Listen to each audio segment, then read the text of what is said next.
And I am back. Episode 3 of Healed, Whole, and Forever Growing. So I always like to start off with today's the day the Lord has made. I will rejoice and be glad in it no matter what. And a little extra added would be Jeremiah 33 and 6. Nevertheless, I will bring help and healing to it. I will heal my people and will let them enjoy abundant peace and security. So, episode 3, here we go. I left off stating from episode 2 a few things, and any things that you hear, if you happen to be younger than me, don't do it. Don't do it. I know you always hear the older people say, do as I say, not as I do. It's only because of the experience of how things went, and they might have barely survived one way or another. So, I would just like to say the same thing. And always consult God first, and that way it'll most likely turn out really good for you. So, episode 3, the part that changed my life forever would be my daughter. And so, how that happened is I had just separated from the quote soft and gentle guy, which was not, he was still soft and gentle, but narcissistic. And you just don't know a person until you know a person. We were rather young, so he probably hadn't grown into who he was, or maybe that's really who he was. And that's not for me to say, neither here nor there. So, separated from that person, and now I go move into these other apartments. I was working at the Olive Garden at the time. I was doing prep and Sally Alley, meaning you did the salads as well. You would make the salads when they go out, and sometimes I'd help with the dishes as well if they were backed up. But so the Olive Garden is where I was. So now I've moved into the apartments in my hometown next to the Olive Garden, and just getting acclimated. Not really much going on. Still no. I still hadn't really been to church. Um, and I don't forget I was Muslim at the time as well. So still hadn't been to any type of church or mosque. And also from there, it was just literally living in the world. And in hindsight, that's it's rough. It's do or die. And crashing out wasn't a thing then, but most likely you probably lived your life in a crash out mode. So far as it go for me, now I'm in the new apartment. I don't believe I had any furniture. I had a bed, and that's about it. So, and I eventually got a couch. I think my sister gave it to me. So now, just going back and forth to work, because that's life. Work, and then you're off on a day or two, whatever. You go back to work. That's all you do. And didn't have my license. So, now I'm just, doing the basic part of life. And so now I'm walking to the mailbox one day, and I've seen this guy on many occasions, but never really paid attention to him. My focus was going to the mailbox for whatever reason. The only thing was in there was bills anyway, but that was my focus. So going to the mailbox one day, and he says, he speaks to me, and so I stop and I speak back, and that moment pretty much sealed it because I'd been passing by him for months here and there, and I guess he lived closer to the mailboxes so he could hear when people are walking by, or if you're just talking or whatever, you can hear a person pass. So that's, I guess he kind of timed it, maybe, I don't know. And we spoke, and then we continued to speak, and then now mind you, I saw that There were kids in the apartment that he lived in, and there was also a lady there, but I didn't think about it at the time, didn't question who she was and who the kids were. So what he was doing was being a vine swinger, is what I'll call it. And that's where you go from one relationship to the next. And in hindsight, that's what I was doing as well. Didn't notice it at the time, and I think most of us don't. But so I had been separated not very long from the one I was engaged to, maybe a few months, and then could have been longer. I don't know. That stuff's all a blur, and when you're in it too, it's kind of a blur as well. You're just in a mode, just a go mode. And so we spoke, and then started to hang out a little more, and so he says, "I'm getting ready to move to the big city," and I was like, "Okay."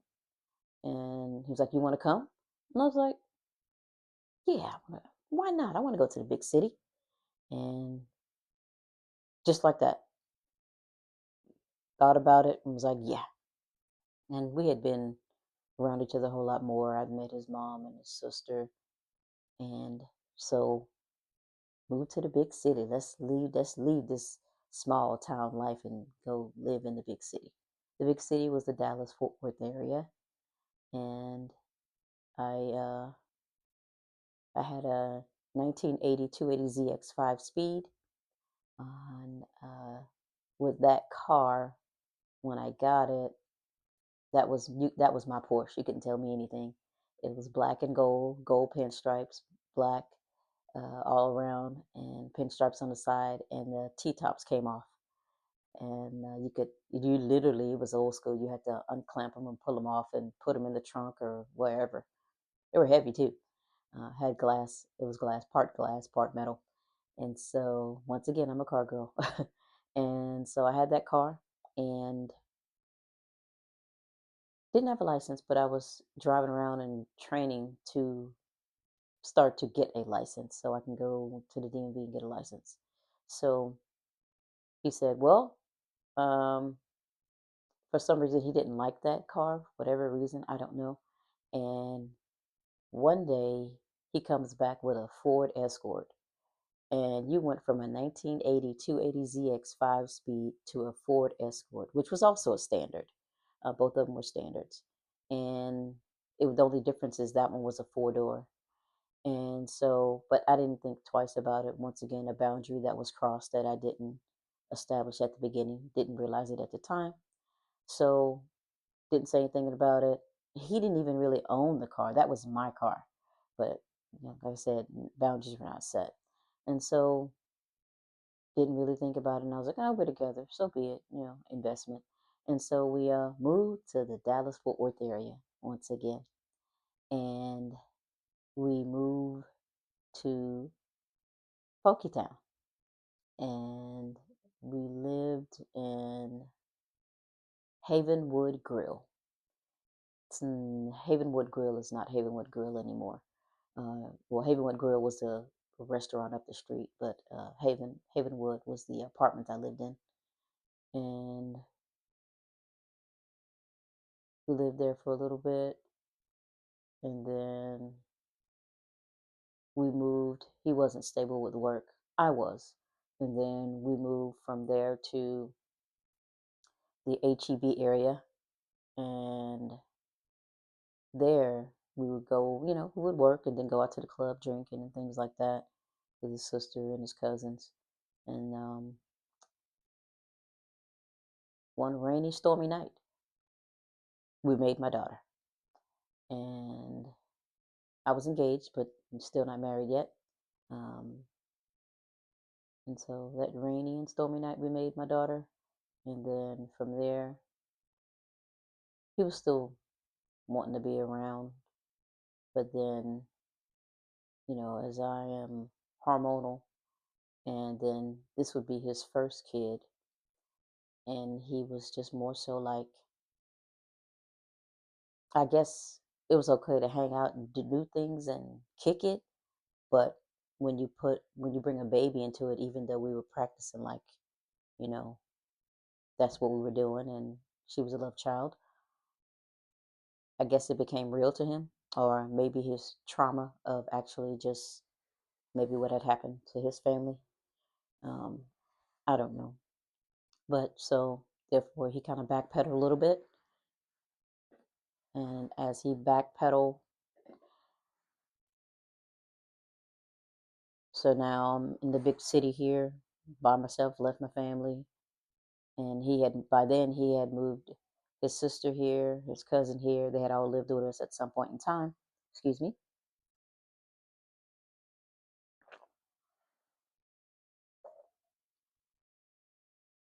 I'll just hold that. Wonderful. So, they had all lived with us at one point in time. And so now we are an instant family to be. I'm a manager for a photo department. Back then, it was 35 millimeter film and APS film. APS film was the new thing that was coming out that was going to replace 35 millimeter. I was a photo lab manager because I was a manager at in my hometown as well. Um, how I became a manager at that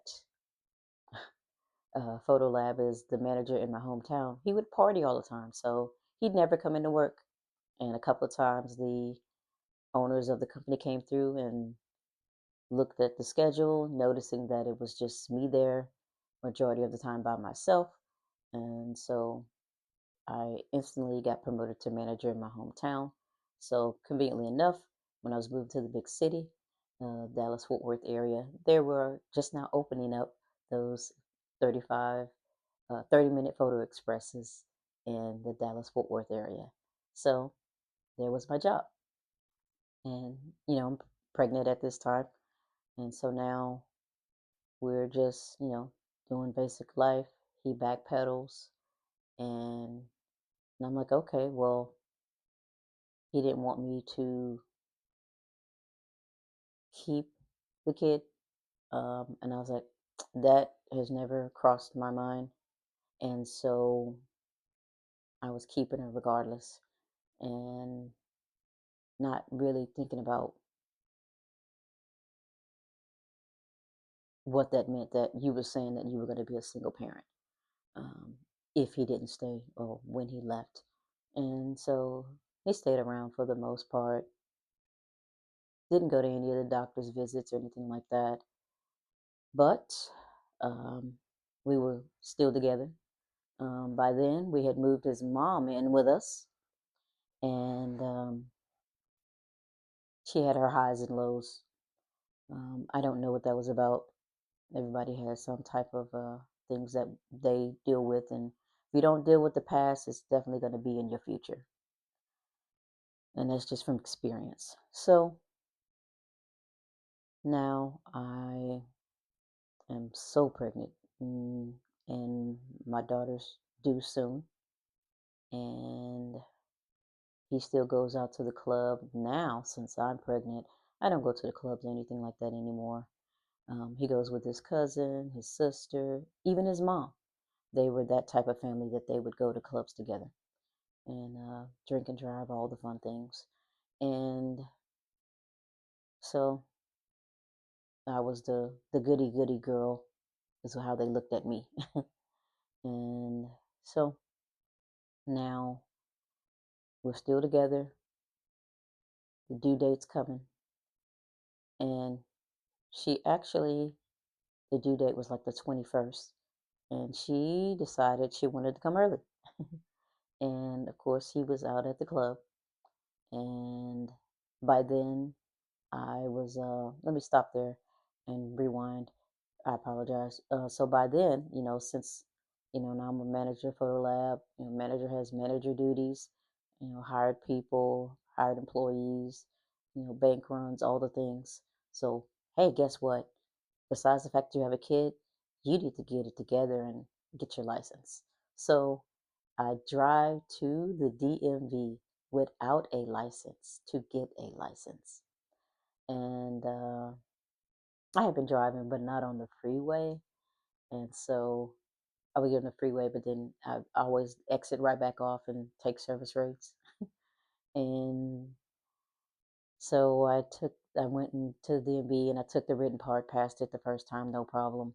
And then I took the driving part the first time I drove, and you leave out the DMV and you would make a right and then a left, and then there's some back roads back there you would take. And as I'm driving the back roads, um, it was a construction setup, and I think it was something they set up on purpose, honestly. And it was a little one of those barrels with some tape or something like that, and it was also a stop sign there. And I saw it, but I'm pregnant at the time, so you got pregnancy brain, pregnancy reaction time, all the things. And so with me seeing it, for whatever reason, I stopped, but then I did a rolling stop is what I did. And I didn't think anything about it. And then went back to the DMV and I drove back around and then pulled back up, and he was like, "I'm sorry, you didn't pass."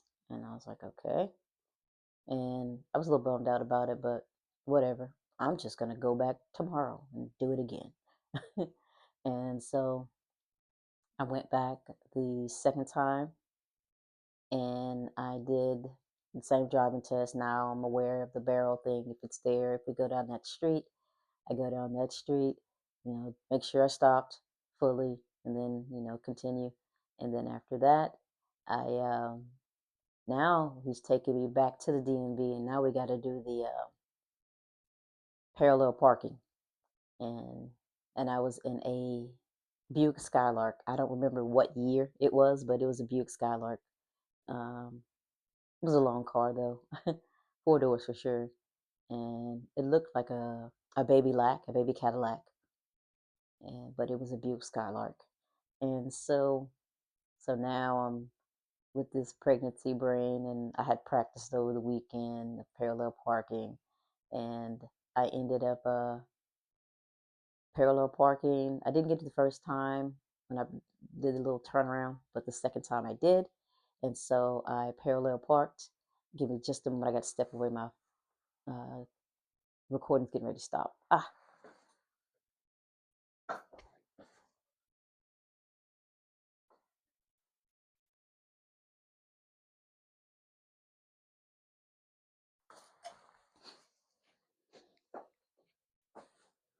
And I'm back.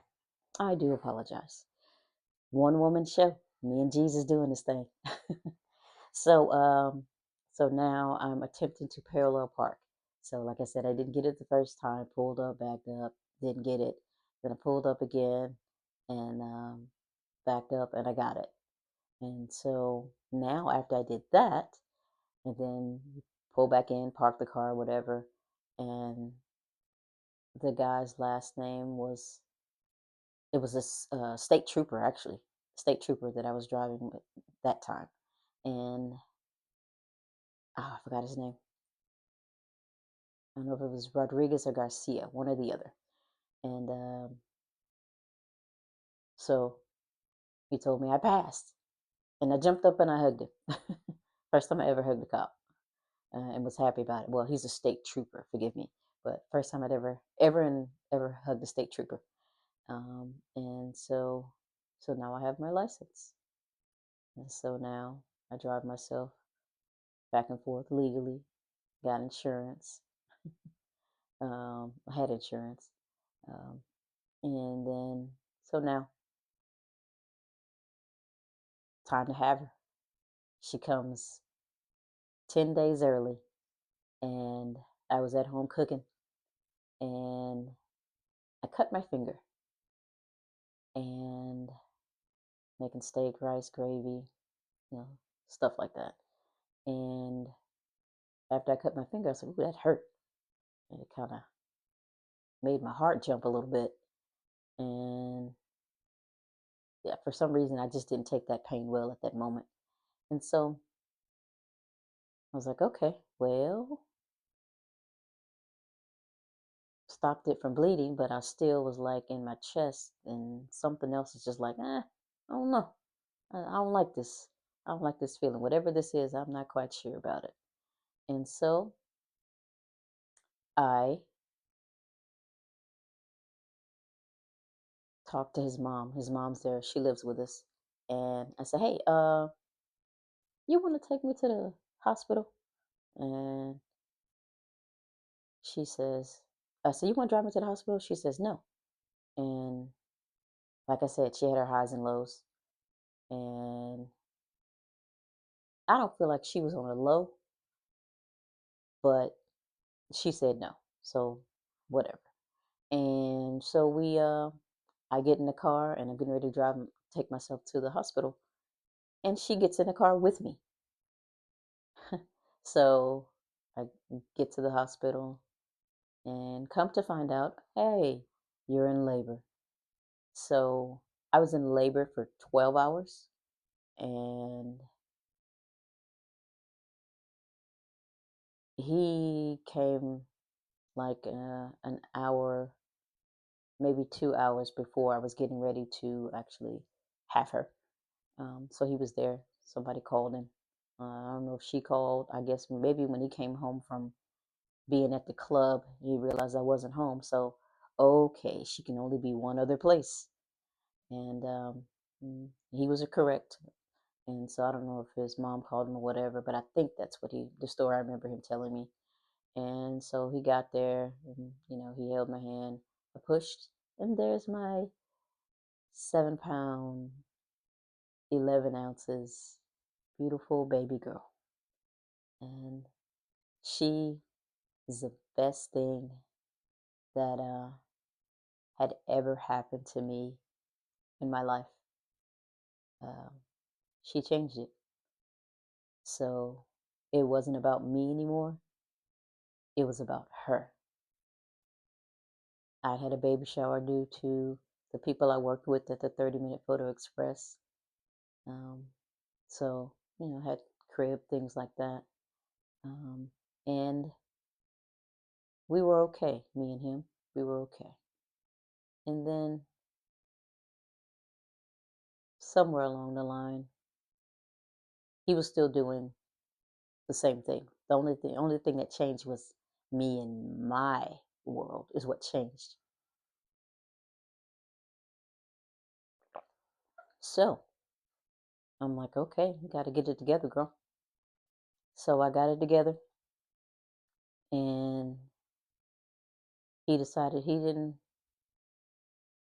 want to be together. And I was like, okay, bye. And he left. I called my mom, and I had let her know I'd had the baby. And I don't even know why I didn't think to call my mom before then to say, hey, mom, baby might be due in a couple of weeks. You want to come and live with me for a little bit or come hang out or my sister or anything? I don't know. I just didn't. I guess it's just a trauma thing. Once again, you don't think about the things that make sense. You're just in a fast forward mode or a go mode to where you're just hanging on by a thread, I guess. And I guess that's what happened. And so, but in hindsight, didn't think to do any of those things. And so he separated. I called my mom, let her know I'd had this beautiful baby girl. She said she got to come see her grandbaby, and she didn't have a car, and so she caught the bus, and she caught the bus from my hometown to the HEB area. And excuse me, the weather's cold, so it's changing my voice a little bit. And so what happened? She gets a cab to bring her from the bus to the apartment complex. And I didn't know she was going to show up that quick, but knocking on the door, and she's like, surprise, it's me. And she stayed for a while. She stayed for a while, maybe 6 months. Yeah. And she did the best she could to help me. And Having mom around was a good thing. You know, she loved babies. She loves watching babies. Just babies make her heart happy. Um, and so that was okay for a while. And then she's like, "Well, I'm gonna go back now," because she had her own house. And I could have went back to my hometown. The thought never crossed my mind. I was like, I'm here in the big city, and it's where I stayed. And so now now I got to put my daughter in daycare. So I'm putting her in daycare, baby in daycare. It's got awful expensive. It always has been, but it was expensive for me as a single income then, and it's ridiculously expensive now. But so I have her in daycare. She's old enough to be in daycare now. My mom said might have stayed a little longer than that, but because I don't remember the age they let you put them in daycare, but she was of age to go in daycare, and so she goes to daycare, and it's just me and work and the daycare. And so, and I figure I'm like, okay, well, I'm calling him like, hey, I need you to be a part of this system now. And that just wasn't his thing. And I guess it's from his own traumas and what he saw growing up. It is what it is. If you don't never realize what you're going through as you go through it, and don't realize that it might be some things you can fix, you never fix them. And because you don't see anything wrong with it. And that's an in hindsight thing. So, and if you think about it, I wasn't even very long out of that relationship to get into the other one. So I was a vine swinger as well. So, and that's not like a logical term or anything like that. I just go from one person to the next, not even giving yourself any time to heal or reflect or am I the problem? Or, just any of that. And that's just what happens when you just go with the flow. And in the world, you know, you're going with the flow, and the flow is for the world. And so now I ended up wanting to be back with him because he's coming in and out of our lives. And the thing that I never wanted to ever be a part of was being a single parent. And that's no disrespect to any single parent. I grew up from a single parent, but I wanted my daughter to have her father because I didn't have my father growing up because he died. And so and prior to having my daughter, I always said I did not want kids at all. But the things that I was doing, I was going to have a kid. So with that one particular person, that was the only time that the scenario and situation would have created a kid was with him. And that was the first time I'd ever did that. And so there we go. Mm-mm. You do things that results into that. That's what you get. So now he's in and out of my life. Can't keep coming in and out of my life. I don't know. Anyway, that popped up. My heart. I was looking for some type of love, I guess, still. Because, hey, I'm still broken. Still broken. And he was broken. And it happens. So, and it wasn't even a bonding thing. It was just we're both vine swingers. And so his vine kept on swinging. And I had to take roots and take care of my daughter. And that's what I did. So now, in and out of the lives, and he would always come back around. I know it's gonna sound trifling, and I've seen so many memes on it, uh, on the social media about when they come back around doing income tax time. Because guess what? I have an earned income credit. That would be my daughter, and so he'd always come around to say he wants to come back and this and that.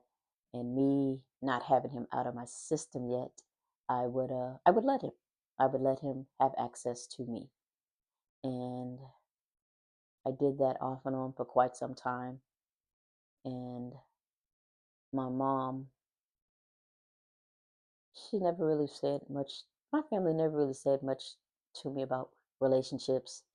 And we never really talked to each other about whether we liked the person or whether the person was good for them or anything like that. You just, whoever they picked, you were like, okay, you know? And I think that's how majority of minorities probably handle their relationships. I can only speak for my household. And so from there, let him back in, income tax time, and stays around a little while. Know what some black folks do. Go get you a new car, put some new tires on it, rims, not tires, rims, not tires, rims. um, and you blow it like there's no tomorrow. And then by the time that's gone, he's gone. It is what it is. Or what it was for that time. So I'll say by the third year this happens, I'm like, wait a minute. There's a pattern here. And so now I'm like, you got to get this person out your system. Still not going to church, just living life. And once, so what happened, he had went out to a club. I don't go to clubs anymore during that time because, back then you could still smoke in clubs. And so it's in your hair and clothes. And, ugh. And so, and besides, I have my daughter. I just don't want her with just any old person. And so I would hardly ever go. The only person that I would let her stay with was his sister and his mom when she was in a high, meaning okay, functioning well. And so we ended up I was at home. He ended up going to the club, and now he's going by himself. So with his cousin, and if the sister's watching the kid, if she's not watching the kid, she's with him too. So they're just still living life. And he goes to this club, and he calls me from his cell phone, his flip phones back then. He calls me from his flip phone and says, "Hey, I need you to come get me." I'm thinking, "Come get you? You in your car?" And I have my car, he has his car. When you're in your car, what's the problem? And it's like 1 o'clock in the morning, something like that, maybe two. And so he says, "I need you to come get me." And I'm like, okay, so now it's 2 o'clock in the morning. Now I gotta get myself dressed and get my daughter dressed to go get you from the club that I don't know why I gotta come get you, but whatever. So I end up going to the club or driving to the club and the address, and he's at a hotel. The hotel is right next to the club. So, but I see him walking out the hotel, and I'm like, what is going on here? But I'm still not saying anything. But my thought process is like, okay, here we go. And he walks out, and he's in socks and a shirt and a t-shirt, and the shirt he had on, it was fake Versace. He loved his fake Versace. Um, and so I'm like, what happened?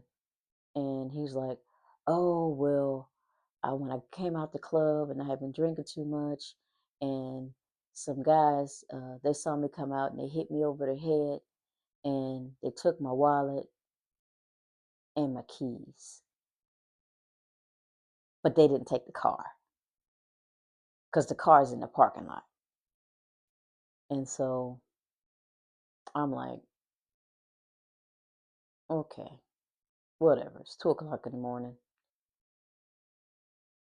I'm bringing you, we're going home. So bring him home. Don't say anything about it. I just know at this point, this has to be done. Um, this is the third time, like I said, I'm finally waking up and getting him out my system. And he next weekend still does the same thing. He found his keys. He conveniently found his keys, um, and so take him to the car. Oh, the keys were in my pocket. I didn't know. I guess when I got knocked out, I didn't know what was going on. Is what he said. But anyway, so I go. I take him to the car. He gets the keys, and so now, fast forward. Here's another weekend, same old thing, and he goes out again, and I'm like, I'm over this. I'm over it. I am over this, and but I'm never really not loud or can't. I mean, anybody can be loud if you push a button, but generally that's not who I am. And so I was just like, you know what? He was going out the door to go to the club this one weekend, and I said, if you walk out that door, we're through. And he walked, took a few steps.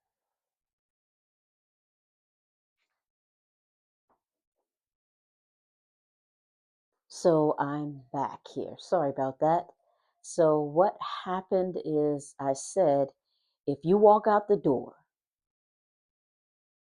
as he was walking and he grabbed the handle, he paused, he thought about it, but he walked. He walked. And we were engaged. And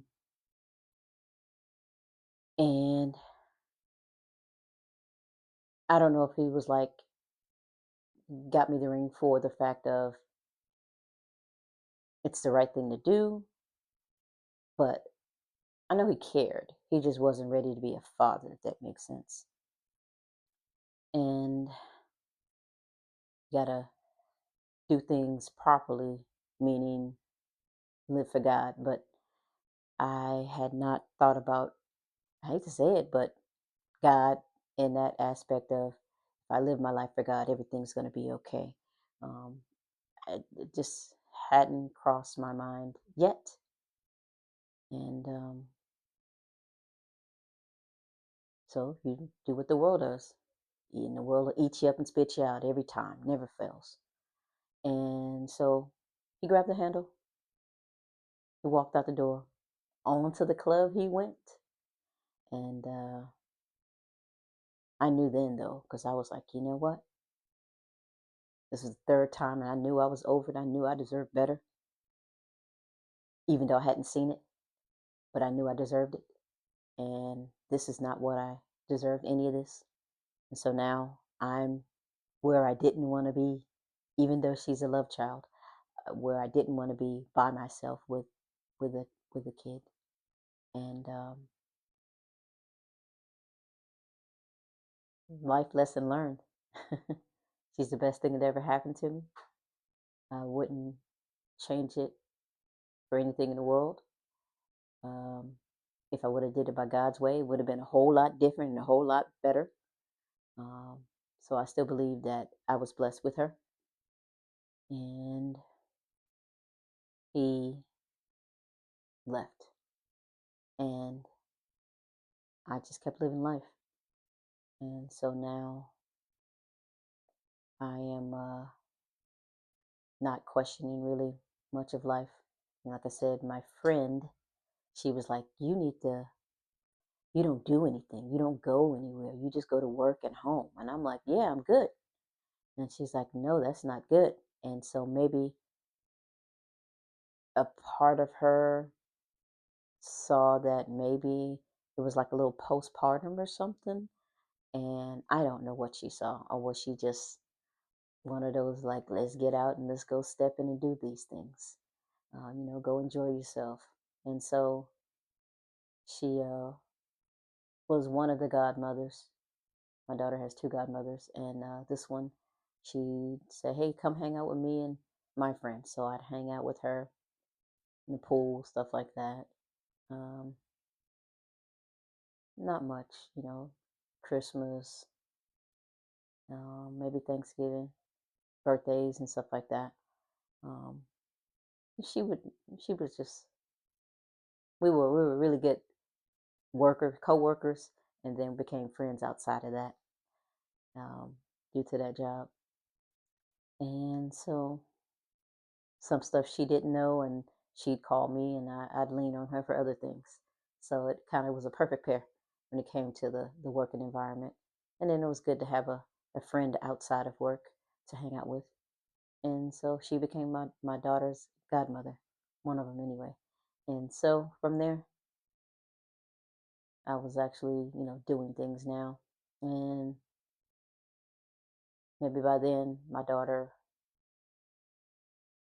3, 2.5. And now I'm decided to be back in the dating scene and trying to do things differently because of it.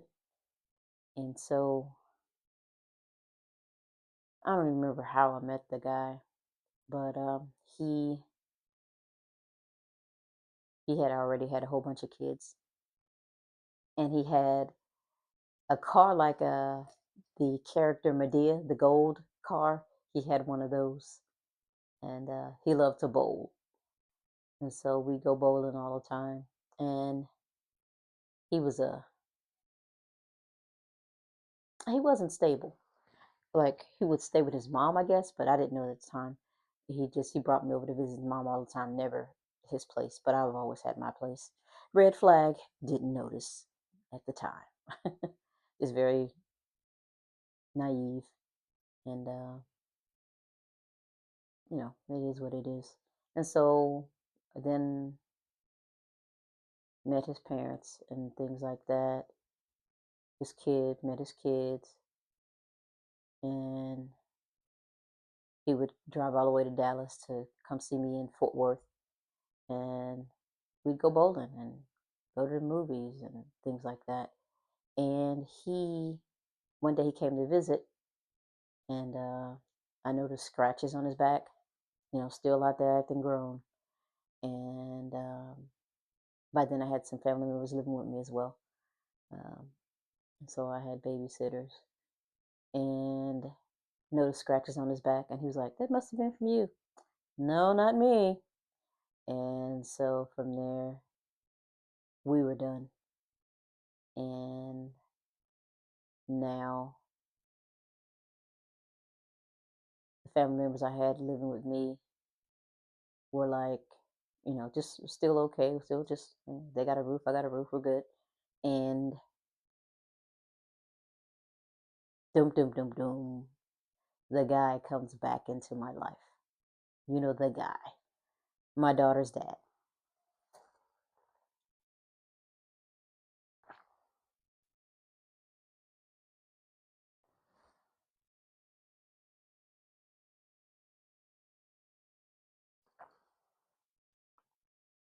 Drinking tea and water. Put a little bit too much cayenne pepper in the tea. So he comes back into my life, and he's like, "Hey, I'm back." And I'm like, "Okay, maybe you've grown up a little bit since then," in my mind. And life is not always greener on the grass is not always greener on the other side. So I wasn't half bad in that case. So he comes back, dum dum dum dum. I let him back into our lives. That was the choice I made, and just so my daughter can have her father. I was initially like, since I had made a daughter, I figured I wanted to be like the Huxtables, and I needed to get my life together. I need to get some things together, get it right, school wise, make more money and things like that. Just a better living, a higher class of living. I want to be a part of the upper crust. And but like I said, I was living in Fort Worth, and on the lower end. No disrespect, but like everybody would be asleep in the daytime, and at night everybody's awake and moving around. Classic hood, and nothing against it. I moved from my hometown and my hood to another hood, um, because that's what he suggested, and it was affordable. So, so now let him back in, and I've learned a few things, and he's like, "You've never wanted that."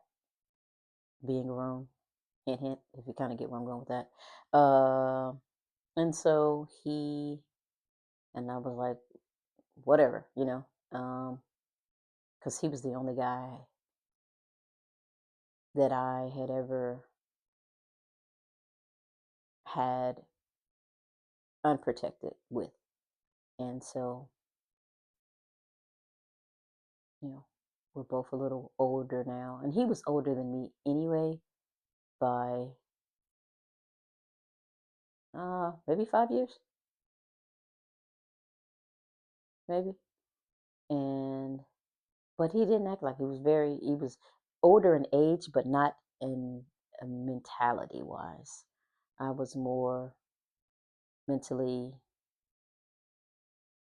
of age than he was, even though I was younger. And just flying by the seat of his pants is what he was doing. And so let him back in, and he noticed that we're different. We are different to each other now, and I'm not going to take certain things. And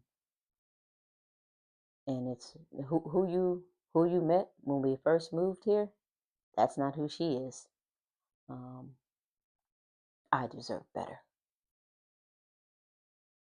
and I'm gonna get it. And so he was okay for a little while, and then he just went on his little escapades again, wanting to go out and do the same old thing. He was dark chocolate, so he felt like he was everything to everyone. And a former high school football player that did not go pro. Um, that's the story he tells. Um, because of some injury of some sort. I don't know. And was living in the past. And so, we didn't work out, plain and simple. Did not work out. I was over it. And now I go ahead and oh yeah, one part of the story I forgot to say was that when I welcomed him back into my life, I left my family member with the apartment that I had in Fort Worth. And then we moved to the HEB area, me and my daughter and her father. And my family member didn't keep the apartment, and so therefore they went back to my hometown. And so now it's just me and him again. And we were together for a little while, but it just wasn't clicking, because I wasn't gonna be someone's doormat. And so finally cut ties and move on. And so now he would come to pick her up for dates, play dates with the daughter. And he would try to control me in a sense. Like if he felt like I was going to have fun or maybe try to date someone or something like that, he would not show up, or show up and, puff his chest out and things of that nature, trying to scare the other person. And I never really cared because I really wasn't looking to, I didn't know where that would end as far as go for relationships, because at this point, mm, had not been very successful with that, because I didn't have a blueprint to go by originally. Well, I had one, but not a good one. And my mom lost her husband very young, 35, 37, somewhere in there. And then my grandmother, that was another story. Um, I'll maybe tell that one next. Uh, and so she just didn't have a good story. I didn't have one. And so I went from not being in a relationship again for a while to just take care of your daughter. Take care of her. That's all that matters. Nothing else matters. No one else matters. That's all that matters. And so that's what I did for quite some time. And then we fast forward from the HEB area, and we're no longer together. My little girl's father, we would no longer have those type of communications. He would take her to McDonald's. Either he'd take her, and it's only like a few minutes, that he'd hang out with her just enough to eat a Happy Meal and then bring her back. And me and her had to endure that for many years. And when she was little, she was just excited about the going to the McDonald's part. And as she got older, she noticed, you know, that this is not right. And at some point in time in her life, she decided she didn't want to be around him. Um, and he thought I had something to do with it, but that was from his own doing. And she's just getting older and noticing things. And so we went round and round for that for quite some time. And then as she became older, I just let him know whatever event or sport she was in, and he could show up or he could not. And so she had to endure that too. Um,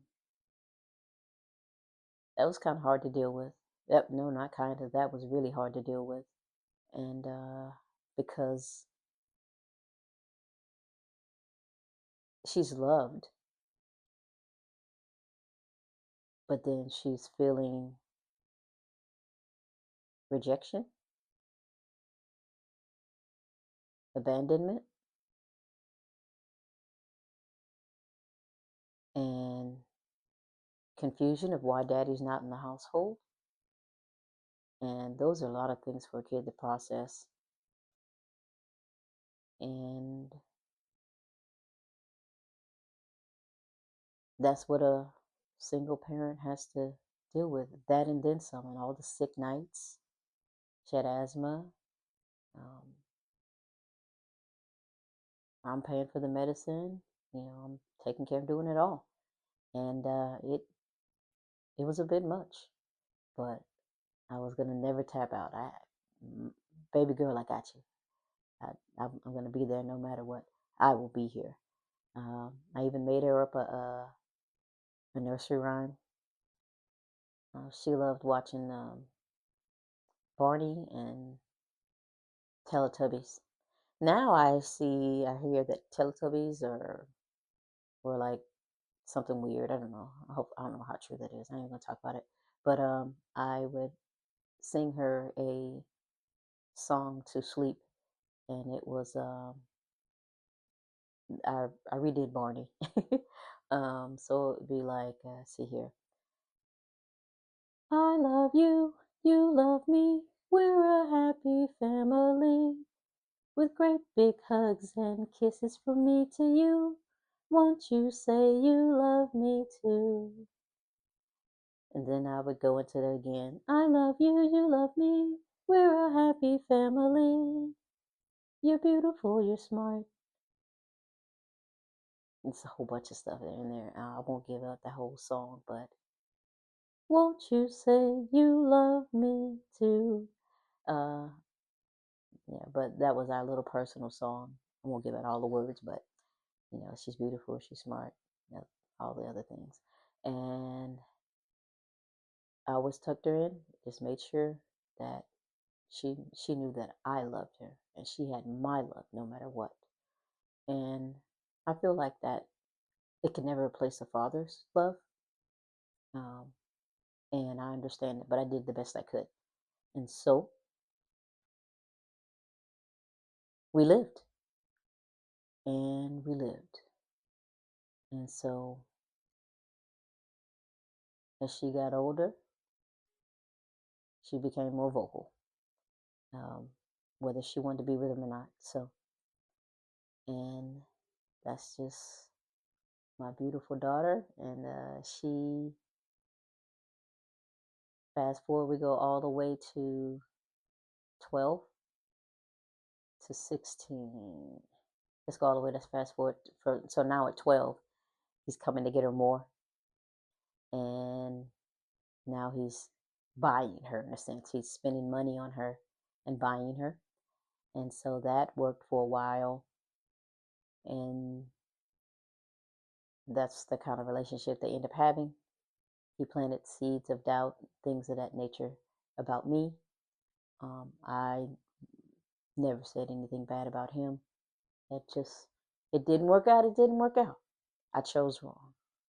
Um, and that's how that was. But so now he's like, you don't have this, you don't have that. You don't have, she's going to be driving soon, and you don't have her, you don't have a car for her yet.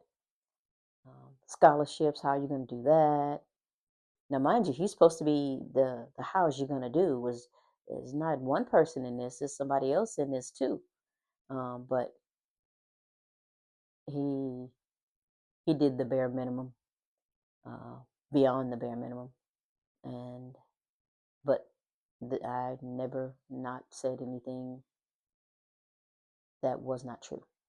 And so he plants seeds and says, "Hey, you need to come live with me because I'll give you this and that and this and that." And so therefore, that's what happened. He convinced her to go at the age of 16. And so whatever support that there was there for her, that stopped because she went to live with him. I wasn't happy about it, but she had never been around him. So I'm like, okay, well, at least you'll get some experience out of this. And it didn't work out. So she stopped calling and talking to me. And